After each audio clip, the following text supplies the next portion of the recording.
আগামী রোববার থেকে দেশে শুরু হচ্ছে হামের জরুরি টিকাদান কর্মসূচি। 1 ডোজ করে কর্মসূচির আওতায় 6 মাস থেকে 10 বছর বয়সীদের এই টিকা দেয়া হবে। বিকেলে সচিবালয়ে স্বাস্থ্য পরিবার কল্যাণ মন্ত্রণালয়ের সভাকক্ষে আয়োজিত প্রেস ব্রিফিংয়ে এ তথ্য জানান স্বাস্থ্য ও পরিবার কল্যাণ মন্ত্রী সরদার মোহাম্মদ সাখাওয়াত হোসেন। এ সময় স্বাস্থ্য পরিবার কল্যাণ সচিব মোহাম্মদ কামরুজ্জামান চৌধুরী ও ঢাকায় নিযুক্ত ইউনিসেফের কান্ট্রি ডিরেক্টর রানা ফ্লাওয়ার সহ মন্ত্রণালয়ের ঊর্ধ্বতন কর্মকর্তাগণ উপস্থিত ছিলেন। বিস্তারিত শেখ আলীর রিপোর্টে। সম্প্রতি হামের উপসর্গ নিয়ে হাসপাতালগুলোতে শিশু রোগীর সংখ্যা উদ্বেগজনক হারে বাড়ছে।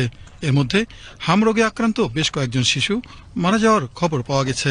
তবে হামের প্রকোপ এড়াতে ভ্যাকসিন সহ তাৎক্ষণিক নানামুখী উদ্যোগ গ্রহণ করেছে সরকার।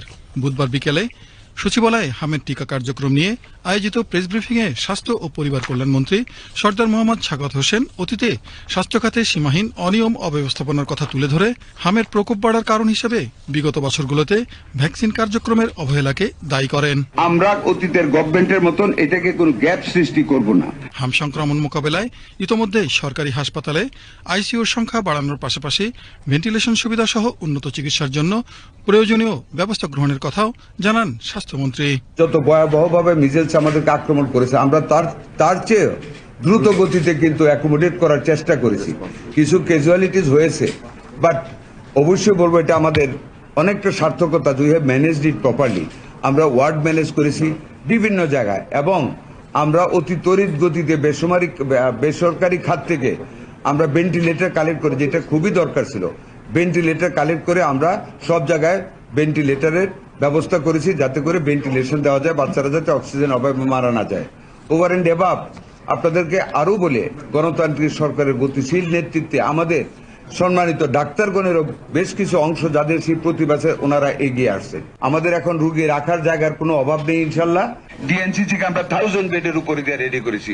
মানিকগঞ্জে আমরা আইসিইউ নতুন ভাবে 8 বেডের আমরা করেছি। পদ্মার ওপারে রোগীর জন্য আমরা করেছি প্রত্যেক জায়গায়। চলমান হামের সংক্রমণ প্রতিরোধে ইউনিসেফের সহযোগিতায় বৈশ্বিক ভ্যাকসিন সরবরাহকারী জোট গ্যাভির কাছ থেকে জরুরি ভিত্তিতে টিকা সংগ্রহের তথ্য জানিয়ে তিনি বলেন, সারা দেশে টিকা কার্যক্রম নিশ্চিত করতে স্বাস্থ্যকর্মীদের ছুটি বাতিল করা হয়েছে এবং আমরা সমস্ত ছুটি ফিল্ড লেভেলের স্টাফদের আগামীকাল থেকে আমরা প্রত্যাহার করে নিলাম। কোনো ছুটি থাকবে না।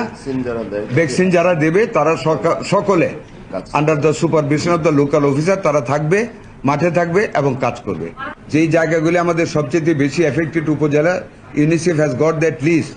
ওই লিস্ট অনুযায়ী আমরা প্রত্যেকটা উপজেলায় আমরা ভ্যাকসিন পাঠিয়ে দেব। আগামী 2 দিনের ভিতরে ভ্যাকসিন এবং সিরিঞ্জেস আমরা গ্রাম অঞ্চলে পাঠিয়ে দেব ইনশাল্লাহ। রবিবার সকাল থেকে আমরা নিজেরা বিভিন্ন জায়গায় এটার উদ্বোধনী শুরু করবো ইনশাল্লাহ। Sheikh Ali, BTV news.